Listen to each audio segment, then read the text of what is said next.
the world hear his word.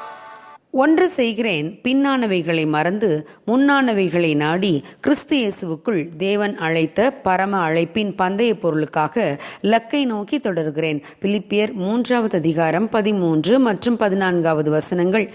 Pudding your past behind you என்ற புத்தகத்தை எழுதிய Irwin லட்சர் என்ற போதகர் நம் மனதில் ஆழ்ந்த வருத்தங்களை ஏற்படுத்திய நம் கடந்த கால சம்பவங்களை கையாள்வதை குறித்து அதில் எழுதியுள்ளார். அந்த புத்தகத்தில் அவர் கற்பனையாக, நான் திரும்ப துவங்குதல் என்ற அற்புதமான ஒரு இடம் இருக்க வேண்டும் என்று நினைக்கிறேன். அந்த இடத்தில் என் கடந்த கால தவறுகள், என் இதய வேதனைகள், சுயநலமான சில வருத்தங்கள் அனைத்தையும் வேண்டாத ஒரு சட்டையை கழற்றி எறிவது போல எரிந்துவிட்டு வந்துவிட்டால் நன்றாயிருக்கும் என்று எழுதியுள்ளார்.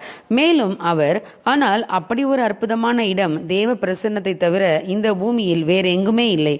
நாம் கடந்த கால தவறுகளை யாரும் இல்லாமல் போகச் செய்ய முடியாது. என் கடந்த காலத்தில் நான் மதுபானம், விவாகரத்து, கருக்கலைப்பு, துரிச்சை போன்ற பல பாவங்களுக்கு அடிமையாய் இருந்தேன். ஆனால் இவைகளை இல்லாமல் அழித்துவிட்டு மீண்டும் என் வாழ்வை தொடங்க நினைக்கிறேன் என்று நாம் சொல்வோமானால் அது முடியாது. ஒரு ஓட்டப்பந்தய வீரன் வேண்டுமானால் துவக்க கோட்டில் இருந்து மீண்டும் ஓடலாம்.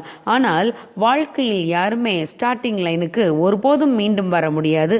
தவறு செய்தது செய்ததே. ஆனால் அந்த தோல்வியின் எண்ணத்திலேயே நாம் வாழ வேண்டும் என்ற அவசியம் இல்லை என்றும் எழுதியுள்ளார்.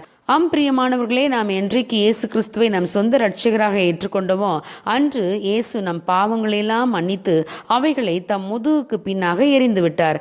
அவர் அதை ஒருபோதும் பார்ப்பதில்லை. ஆகவே நாம் செய்த கடந்த கால தவறுகளை நாம் நினைத்து கொண்டே இருக்க அவசியமில்லை.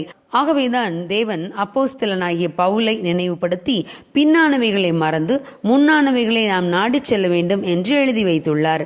நாம் அடைய வேண்டிய லக்கு என்பது ஒருபோதும் நமக்கு பின்பாக இருப்பதில்லை, அது நமக்கு முன்பாகவே இருக்கிறது. எனவே ஒருபோதும் நம் கடந்த கால வாழ்க்கையை பின்னால் திரும்பி பார்க்க அவசியமில்லை.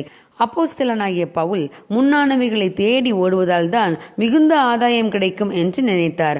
ஆகவேதான் அவர், நான் பின்னானவைகளை மறக்கிறேன் என்று கூறினார்.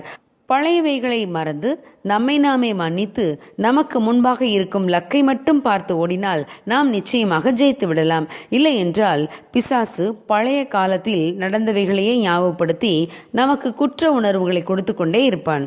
நாம் தொடர்ந்து முன்னேற முடியாமல் போய்விடும். நம் தேவன் நம் கடந்த கால வாழ்க்கையை மன்னித்து நம்மை தொடர்ந்து முன்னேறச் செய்கிறவராய் இருக்கிறார்.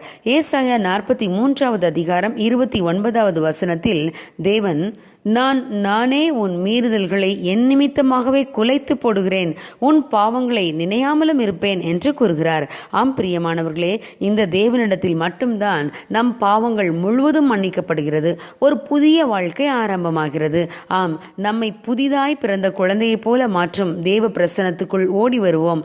பாவங்கள் கழுவப்பட்ட நிச்சயத்தை பெற்றுக்கொள்வோம். தொடர்ந்து நம்பிக்கையோடும் பரிசுத்தத்தோடும் லக்கை நோக்கி தொடருவோம். நிச்சயம் நமக்கு பரிசு பொருள் உண்டு. God bless you. Have a blessed week ahead.